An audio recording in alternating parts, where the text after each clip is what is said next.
Corporation greater cities గురించి వింటా ఉన్నాం. యాక్చువల్గా మనకి గ్రేటర్ హైదరాబాద్ మున్సిపల్ కార్పొరేషన్ అనేటువంటిది కూడా ఈ మధ్యకాలంలో వింటున్నామండి.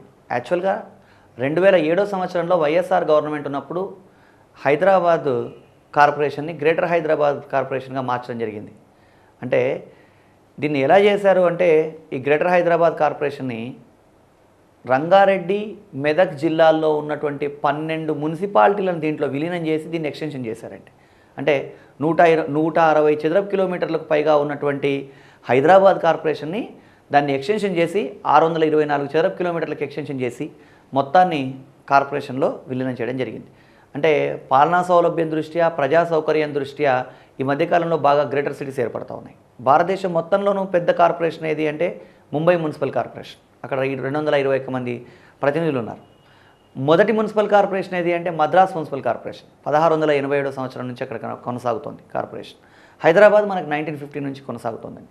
అంటే ఇక్కడ ఈ మధ్యకాలంలో మున్సిపల్ కార్పొరేషన్స్ని గ్రేటర్ సిటీస్గా మార్చడం కూడా మనం గమనిస్తూ ఉన్నాం.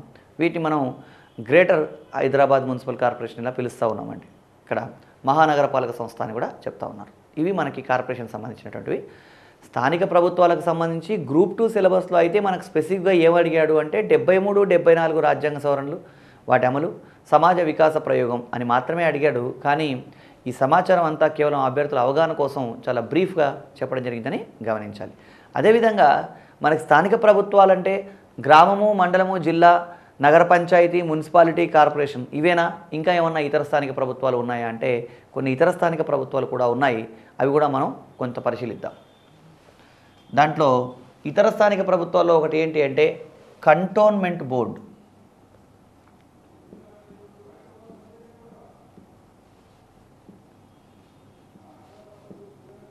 సికింద్రాబాద్ దగ్గర మనకి కంటోన్మెంట్ బోర్డు ఒకటి ఉంది.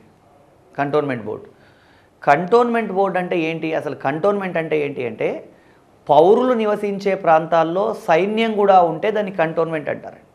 అంటే సాధారణ పౌరులు నివసించే ప్రాంతాల్లో సైన్యం ఉండి వాళ్ళు స్థిర నివాసం ఏర్పరచుకుంటే దాన్ని కంటోన్మెంట్ అంటారు.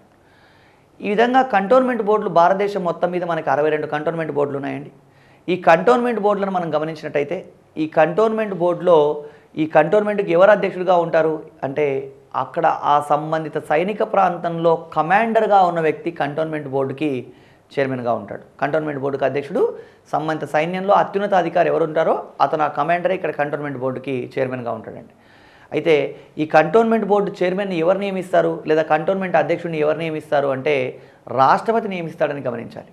ఇది కంటోన్మెంట్కి సంబంధించిన స్థానిక ప్రభుత్వం అయినా దీన్ని నియమించేది రాష్ట్రపతి. ఈ కంటోన్మెంట్ బోర్డులో ఉండే వాళ్ళలో ప్రజల చేత ఎన్నుకోబడ్డ ప్రతినిధులు ఉంటారు, అదేవిధంగా సైన్యం ప్రతినిధులు ఉంటారు. అంటే ఫర్ ఎగ్జాంపుల్ ఒక కంటోన్మెంట్లో ఒక 20 మంది ప్రతినిధులు ఉన్నారనుకుంటే ఈ కంటోన్మెంట్ చైర్మన్ ఏమో రాష్ట్రపతి నియమిస్తాడు. వీళ్ళలో కొంతమందినేమో ప్రజలు ఎన్నుకోవడం జరుగుతుంది, కొంతమందిని ప్రభుత్వమే నియమిస్తుంది. అంటే 20 మందిలో ఒక 10 మంది ఏమో సైనికాధికారులు ఉంటే ఇంకో 10 మంది ప్రజల చేత ఎన్నుకోబడ్డ ప్రతినిధులు ఉంటారు. ప్రజల చేత ఎన్నుకోబడ్డ ప్రతినిధుల్లో నుంచి ఒక వ్యక్తి కంటోన్మెంట్కి వైస్ చైర్మన్గా వ్యవహరిస్తూ ఉంటాడు. ఇక్కడ అన్ని స్థాయిల్లోనూ గమనించండి, గ్రామ పంచాయతీ అయినా, మండల పరిషత్ అయినా, జిల్లా పరిషత్ అయినా అన్నిట్లో కూడా వైస్ చైర్మన్లు కూడా ఉంటారు. ఇప్పుడు సర్పంచ్ అనే ప్లేస్లో ఉప సర్పంచ్ ఉంటాడు. వార్డు మెంబర్లందరూ కలిసి ఉప సర్పంచ్ను ఎన్నుకోవడం జరుగుతుంది. అదే మున్సిపల్ మనకి మండల స్థాయి తీసుకున్నట్టయితే మండల స్థాయిలో మనకి మండలాధ్యక్షుడు ఉన్నాడు, అంటే ఎంపీపీ ఉంటాడు, అక్కడ కూడా ఉపాధ్యక్షుడు ఉంటాడు. ఈ ఉపాధ్యక్షుల ఎన్నిక ఎప్పుడైనా అన్ని స్థాయిలో పరోక్ష ఎన్నిక ఉంటుందండి.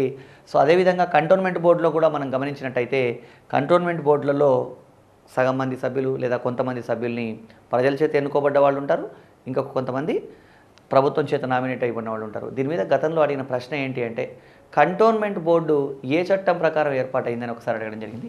1924 కంటోన్మెంట్ యాక్ట్ అండి. కొన్ని పుస్తకాల్లో 1904 అని 1908 అని తప్పుగా పడింది. ఈ విషయం జాగ్రత్తగా గమనించండి. 1924 కంటోన్మెంట్ చట్టం ప్రకారం దేశంలో కంటోన్మెంట్లు ఏర్పడ్డాయి. ప్రస్తుతం ఉన్నటువంటి కంటోన్మెంట్లలో మనకి గమనించినట్లయితే వీటి అధ్యక్షుల్ని రాష్ట్రపతి నియమిస్తాడని గమనించాలి. ఇది కంటోన్మెంట్ బోర్డుకు సంబంధించిన సమాచారం. కంటోన్మెంట్ తర్వాత మరొక ఇతర స్థానిక ప్రభుత్వం ఏంటి అంటే పోర్ట్ ట్రస్ట్.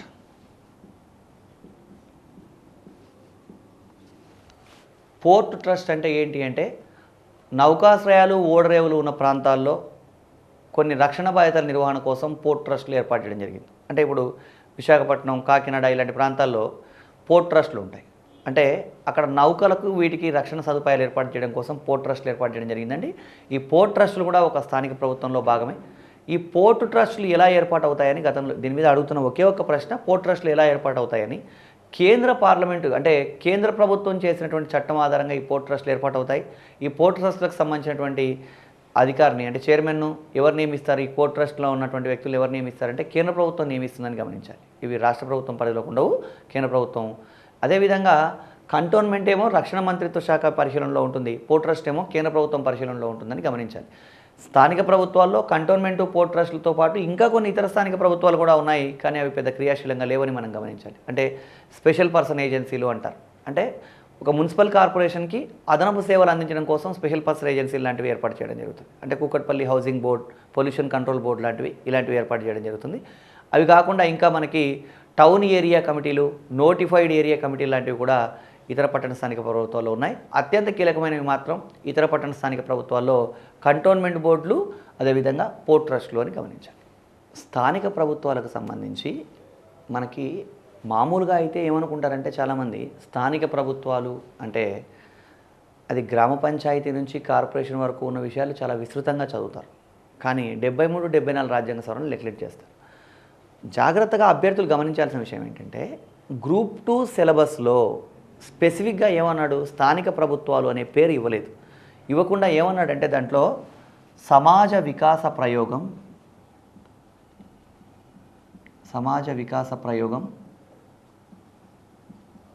73, 74 రాజ్యాంగ సవరణలు.